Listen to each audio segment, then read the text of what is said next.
Welcome to the Legalpreneur Podcast. I'm your host, Andrea Sager, and I'm dedicated to covering common legal issues for small business owners and just how some of the world's most elite entrepreneurs have handled legal issues themselves. In true attorney fashion, the information in this episode is not legal advice. This is for informational purposes only, and you should always consult with your attorney before implementing any of the information. Now, on to the show. Get ready for an amazing episode because I am chatting with the marketing ninja and niche queen, Angie Lee.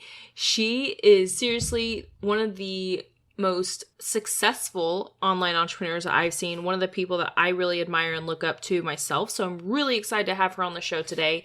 If you have no idea who Angie Lee is, then you definitely need to go look her up. She likes to call herself an edu-tainer, so an educator and an entertainer, which is 100% accurate. So I follow her on Instagram, and seriously, she's very entertaining, and I love watching her Insta stories because she really does educate in regards to digital marketing, and it's very entertaining. So make sure you go follow her and are following her closely because she puts out tons of free stuff, and of course her paid stuff is even better. So make sure you check her out. She also is a host of Pays to Be Brave, which is an amazing women's entrepreneur conference, and she's the host of the Angie Lee Show Podcast, which is a very, very, very popular podcast.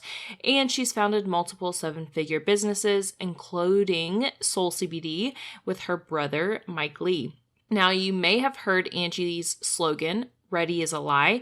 And honestly, I love her slogan because that is 100% me. It's everything that I do. I'm never ready. I just take a deep dive and do some messy action. So Angie and I dive into really what is messy action, legal protection. And I'm sure a lot of you will resonate with Angie because she's truly a creative, and she struggled for a very long time with actually legally protecting her business because she just didn't grasp the idea of not protecting your business with the legal stuff. In her head, it's like, hey, somebody said they're going to do something, so why do I need a contract? They said they were going to do it. So unfortunately, she has experienced the hard side of it, and now she definitely does protect herself. But yeah, I know a lot of you will resonate with her, and I know a lot of you need to be in her corner because she is absolutely amazing at what she does. So make sure to check her out. Alrighty, let's get into it. Welcome to the show, Angie Lee. She is the marketing ninja, also known as the niche queen. Thank you so much for joining me today. I'm so excited. Thanks so much. No, thank you. I'm pumped. So go ahead and tell everybody, for those that don't know you, just tell them about your past, how you got to where you are today. Yeah. So I don't even know how to explain what I do now because I do a lot of different things. So I feel like the question of what do you do? I'm like, I don't know. To be honest, I'm an edutainer. So essentially what that is I teach women. I'm an educator online with a flavor of entertainment, and I teach women how to make money doing what they love. And where that started first was with health and fitness coaching online. I had a health and fitness blog in college, 19 years old, didn't know what I was doing. I was $100,000 in debt. I was bored. I didn't want to go to class because school sucks. So I said, I'm going to go create videos and stuff, right? Because I am very different than you. I have no left brain. I think it's just chunked out of me. I am just visionary, creative, everybody else do the rest. I don't know. I don't want to do anything else. I don't want to look at paperwork. I don't want to, so hated school, didn't do well, but was very creative and very ambitious. So I really started to look into entrepreneurship, and I figured out what digital marketing was. Well, long story short, I figured out how to monetize my programs and my products online as a health coach. And then over time that grew. And the next thing you know, women were like, how did you do that? And I'm like, I don't know. I learned this thing called digital marketing. And they're like, what is that? I'm like, I don't know. I watched some YouTube videos. And they're like, oh, teach me. I'm like, okay. So I remember my first client, I charged her $2,000, no contracts. That's for sure. No way. I was 22. I was like, oh yeah, pay me $2,000. I'll teach you how to set up your website and hone in on your niche and create content that converts. And she was like, okay. And I thought I was rolling in dough. I was like, this is amazing. I'm loaded. I'm done. I'm set for life. No contracts. This is great. Obviously just very ready, fire, aim. I just go, right? Ready as a lie. So I didn't really know what I was doing. And now years and years later, obviously having a few businesses, it's really become more streamlined and clean. But now as a speaker, I have a book coming out, and then I own a wellness line. So I do a few different things. And now I'm at the point where, like this show is about, it's really important to protect yourself, because as your brand gets bigger and your business gets bigger, you have more problems. No, but seriously, you guys, like when she says she is an edutainer, like 100% accurate. And the stuff she puts out is so authentic and real. Like I'm the biggest fan. Like, oh, you love huge it. fan. Yeah. Because it's so, you hear about, oh, do this, do that. And you hear it over and over. But I think you just do such a great job at walking the walk and talking the talk. So I love that about you. And I was super excited when you agreed to come on the show because you own so many brands and you've been in the shoes of so many young entrepreneurs that I think hearing from you and similar entrepreneurs, that's how they learn. Yeah. And that's exactly why I wanted to do the show, is because I wanted people to learn, like, it's not just you that's going through legal issues. It's everybody. And even if you're scared, if you're not scared, like, it's got to be done. And so can you talk a little bit about what we were chatting before we started recording, is like, you don't do legal stuff. Like, you have ignored it up until even this year. So talk about that. Like, have you ever? I do legal. Like, come on. Like, I am just here for the fun times. Okay. I don't want to paperwork. Okay. No, but in all seriousness, now after building 2 large brands, of course, I have a team that I've hired. I have attorneys I've hired. But again, even that, like, I feel like I need to know more about what's actually going on, because now with trademarks, and a lot of it has been with affiliate partnerships and payouts, and with speakers that I've hired for my event, and really making sure there are contracts in place versus just trusting people. And I'm very trustworthy. So I think that's where business and, gosh, I don't know what the word is, but the human in me is like, of course they're going to pay. Of course it's going to be on time. Of course, right? That's just people. But I am now realizing that as I get bigger, and it's just always best to play it safe. And so that's been a new thing for me to wrap my head around. It's like, why do we need legal? Why are there people out there that wouldn't do what they said to do, So I'm realizing that is so important. And especially you ladies listening who are coaches, it is so important to have that really, really firm with your courses as well. So, like, do you have a strong no refund policy? What is the checkout process? I think that is really, really huge to have on all of your stuff, for sure. And then I think now I'm dealing with more of my issues are, like I said, trademark payouts from big brands and affiliates. What's the technical term for, like, people taking work and you copy? Yeah, copywriting. Yeah, like copywriting. But again, that's going to happen anytime you have stuff like, there was a girl who used my book title, and now we're going, I believe we've started, I need to ask them again, we started the trademark process. So then she reached out to her and said, hey, we're using that name. And she's like, oh, cool, we'll take it down, because it was in a Forbes article. So again, I think that's where I'm confused on some of that. Like, how far do I need to go? Because then I've heard from a lot of authors, they're like, no, whoever writes it first, it's just going to look more weird if a girl wrote it after. Like, it'll just be poor taste. So you don't need to worry about it once you make the stake. Like, you own that word and that term, but not legally own it, but own it. Right. Yeah. Ready is a lie. If anybody follows Angie Lee, if you're listening, you follow Angie, like, that is her thing. That is her term. Ready is a lie. And I explain to my clients, trademarks. Okay, what can be trademarked? Mm-hmm. Essentially, it's anything that identifies your business. Yeah. So brand name, logo, slogan, podcast name, course name. And in your instance, Ready is a lie. That's pretty much your slogan. And it really does identify your business. So I know a lot of women, especially in the online space, if they hear the term Ready is a lie, most likely they're going to associate that with you. So 100% that identifies your brand. Yes. It's very rare that someone comes out with a huge book. I'm trying to think, like, okay, You Are a Badass, Jen Sincero. Right now, if you were to write a book called that tomorrow, you technically legally could, but then it'd be like, dude, that's weird. That was Jen Sincero's book. Like, yeah, exactly. Copies. So it's just frowned upon. So I almost am not worried about it, because I'm like, once I own it, like, it's going to be game over. They would just look weird if a girl did. Because actually, I did see a girl, then she hosted an event called Pays Be Brave, like a small little meetup. And then part of me was like, whatever, like, it was 10 people. It doesn't matter. But then part of me was like, wait, that's literally, like, we have a trademark on that name. So then do we reach out? Do we not? Like, that's where I just won't know. But it's like, also, I don't worry about it, because it's like petty to, like, sit and worry about, like, people using a name unless it's literally Oprah who took Paisley Brave.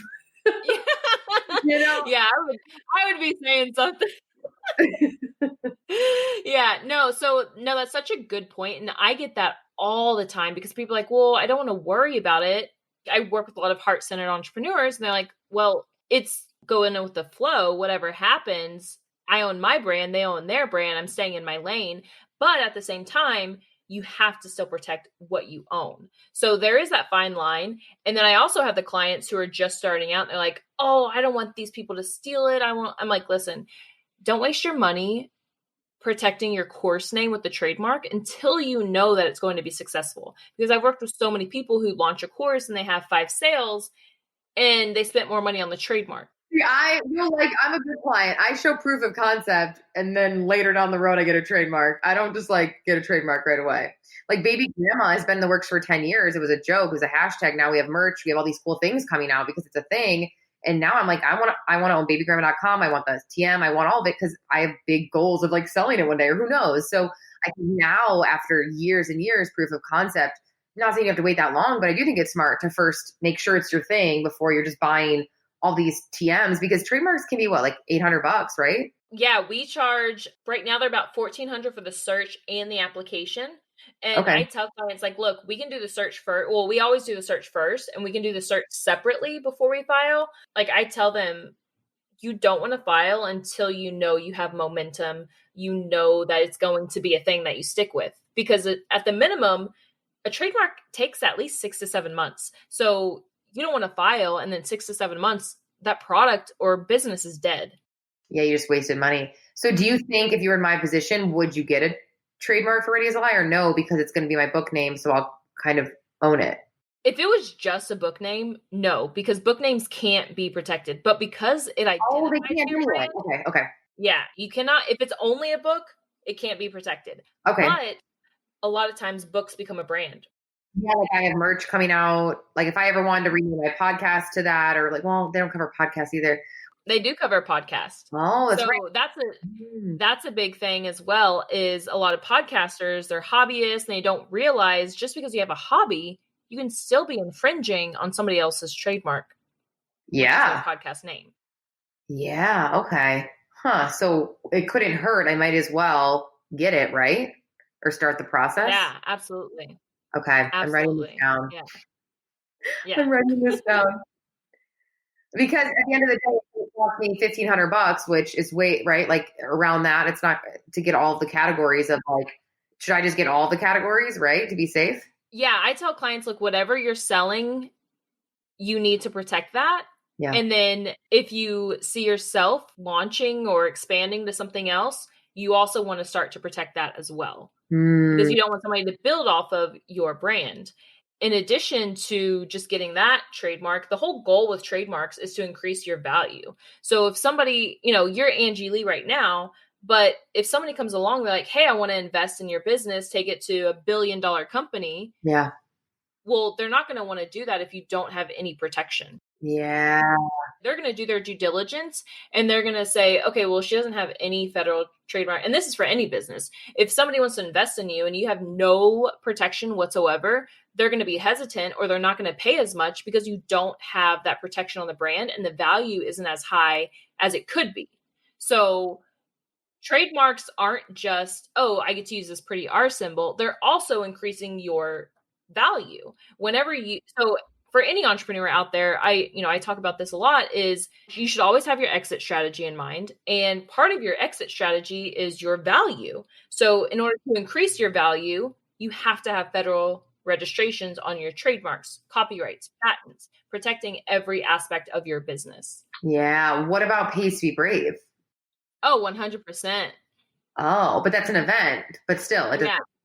Yeah, that can still be protected. Yeah, interesting. Well, because there'll be merch for that too. Okay, well, I got to start it now because then it takes 6 months-ish, right? Yeah, at least 6 months. So Dry Bar, I'm obsessed with Dry Bar because they have all the unique names. That's every trademark attorney's dream. Oh, really? Yeah, it's because every little name is the Cosmopolitan, all the hairstyles, all the products, the double shot, blow dryer, and curling iron, that's all protected with a federal trademark. Do they have trademarks on them, you think? Yes. But the Cosmopolitan is also a name of like a Las Vegas hotel, you know, Mm-hmm. and a drink. But it's protected in regards to the certain class of goods and services. The beauty product. So, yes. Yeah. So think about Delta Airline. So Delta Airline, and then you also have Delta, the kitchen sink faucet company. Mm-hmm. They both have federal registrations, but they're not infringing on each other because Yeah. they're completely different industries. Okay. So then let's say I get a trademark for Pays to Be Brave, the event. 6 months down the road goes, there's some girl who calls her event Pays to Be Brave. I can send her an email with a cease and desist. Yeah. So I'll tell clients, hey, look, reach out yourself, especially if it's, somebody small, if it's Susie Homemaker who started her business yesterday, don't spend money on an attorney, just reach out. And then if she ignores you, then that's when you want to get your attorney involved. But let's say somebody gets the Instagram handle for Pays to Be Brave and you have the federal trademark registration. You can petition Instagram or Facebook or any online platform, show them your registration, and they'll remove that page. Wow. Okay. Yeah. So once you have the registration, all the online platforms typically will work with you, but you have to do the work up front and get your trademark registration. Yeah. That makes sense. Wow. Okay. Sometimes clients just get overwhelmed, but I tell them, look, it's just building blocks. Think about just building trademark blocks and building a wall of protection. So I want to hear a little bit more about your early days as an entrepreneur, because I know there's a lot of new entrepreneurs, especially with COVID-19. There's going to be an even larger wave of new entrepreneurs. And I want to hear some of your biggest business tips. And then if you can remember your thoughts back in the day about anything legal, or if there absolutely was nothing, maybe there was absolutely nothing. But I want to hear about your early days, because I know there's a lot of people in that position right now. Yeah, absolutely. I'll be fully transparent. I wasn't concerned with the legal aspect in the beginning at all. One, because I didn't know. You don't know what you don't know. But two, because again, you have to realize no one taught me that, right? There's not like entrepreneurship class at school that was like, oh, you need to legally protect yourself. So I didn't know. And then two, I felt like it wasn't necessary yet because I first wanted to have some proof of concept. But then when I did start taking clients, I realized when I've had my first few failed payments or whatever, super normal for every business, I felt like, oh my gosh, what do I do? I didn't have any contracts in place. I didn't have any like legality around this. So it's almost like, what can I do? And I didn't know. And so I do wish if I was to go back in time, I would have protected myself sooner and been smarter about that part. But I think the downfall and the weakness of a lot of creatives is we don't know about that part. So we need to hire someone to do that, because that's not my genius at all. Like if my friend's in trouble legally, I'm the last person you're going to call. Okay, call Andrea. Don't call me. I'd be like, I don't know. You'll be fine. Okay, I'll bail you out. It's whatever. It's fine. But like, it's real. Like, it's almost like bigger business, bigger problems. And I feel like I'm now experiencing that. It's like, oh my God, all this part, that's like the non-sexy part of business, but it's so necessary. I'm like, why would people steal stuff? Why wouldn't people? Oh, that's right. Oh, humans, So it's like anytime you increase the volume of customers or your expectations and responsibilities, I should say, you have more to worry about. And especially with Soul CBD, my brother and I own a wellness brand. I mean, there's so many legal things we have to be really careful of in the CBD wellness space. We just do what we can say, what we can't say. Can we run ads? And it's just so much when it comes to the copy and the customer service. So that I know we have to really have on lockdown. But yeah, in the beginning, again, like I started as a blogger. So for me, a lot of it was just health and wellness tips for free. I utilized social media to build it and stayed really consistent. And then I launched a podcast in 2014 with a $100 microphone. Literally had no idea what I was doing. I just figured out what Squadcast is right now. So I am not super techie, and I just had passion to speak to women. So I Googled how to record an audio file. I Googled how to upload it. I was so confused for so long, and I stayed really consistent and built a top show because I just loved it. And I loved conversing with my women and creating that experience. So it's crazy because now when I look back, I realize my biggest message is starting messy, and obviously ready is a lie. So for me, I never regret the things that I tried where it ended up being messy, or I fell on my face, or I'm like, oh my God, that's so embarrassing. I can't believe I posted that video, or I can't believe I said that. No, because that's all part of my journey and my process. And I'm really high quick starter. So I'm very high quick start. So there's like, are you high in quick start? Are you high in implementation? Are you high in research? So I'm high quick start, low research. So I'm like your friend who's like, let's jump. They're like, is there going to be a net? I'm like, I don't know. Let's go. Like, that's how I am with business. So obviously I'm not like, let's get legally protected for, right? So I'm like, there are people listening are like, oh God, but I'm saying this so you guys don't do that. Okay. Yes, jump. Yes, take messy action, but you can also be legally protected along the way, because I think it's now more of a headache to deal with it when I could have dealt with it earlier. So yeah, my journey was pretty fun. It was pretty crazy. And it's been 10 years now. And I feel like I now am finally coming up for air and asking myself that question of like, what do I want to do with all of this? But I've just tried out a bunch of different things to see what I was good at, and then I had a lot of failed launches, a lot of them that didn't do well. And I figured out, okay, am I a creator? Speaking of Amanda's quiz, am I a creator? Am I a teacher? Am I a coach? Am I an entrepreneur? So recently realizing that I am a creator and an entrepreneur and a teacher. I am not a coach. I don't like coaching. To me, I just want to create funny, cool videos all day long. Like, that's truly who I am. And so realizing that it's been cool to like release the feeling of, oh, I don't need to coach women. Like, I don't see myself as a marketing coach, and people think I am and want to be. And I'm like, no, I just want to create funny, cool, interesting, educational stuff.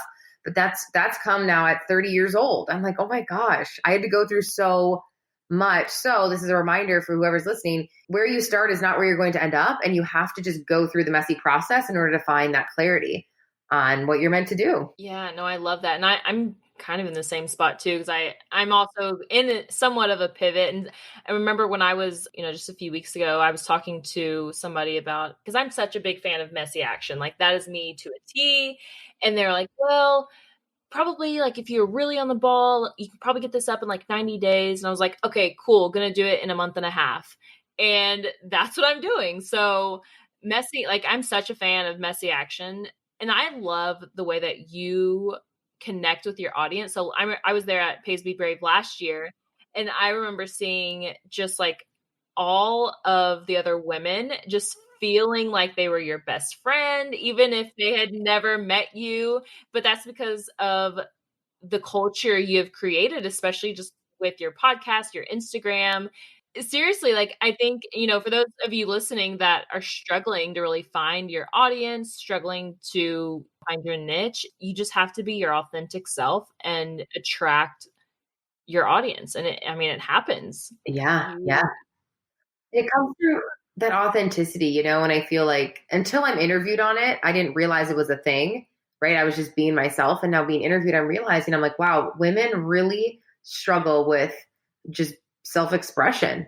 And I think that's why people like my stuff. I'm like, I don't think I'm the smartest marketer in the world. I think I just am very self-expressed, and people, when they see that in someone else, they themselves want that too. And I think that to me is one of the greatest gifts. Like, yes, teaching people how to crush their email marketing or their Instagram copy is cool. But what's so cool is a woman being like, hey, you inspired me to post a video because I was scared, or you inspired me to be really weird today. Like, I'm just going to be who I want to be. And I think that is everything. That's life, right? Like, who cares about marketing? I think that's so, so important. And I wish more women were like that, like on their stories and on their Instagram. I'm like, just be you, all of you. Because what I realized, I don't know if you realized this, but when I came into this space, there was not a lot of interesting marketers, female marketer coaches. They're all like either dudes, or the women right now who I could think of, they're like kind of more dry. And I'm like, oh, why isn't someone weird? And so then I was really afraid, because I'm like, what if they make fun of me, or what if they don't take me seriously? But now I've realized that's actually like the superpower is authenticity, right? And I'm sure you've noticed this, the more you're literally just you, the more people are like, yes, that's what we want to see. Yeah, 100%.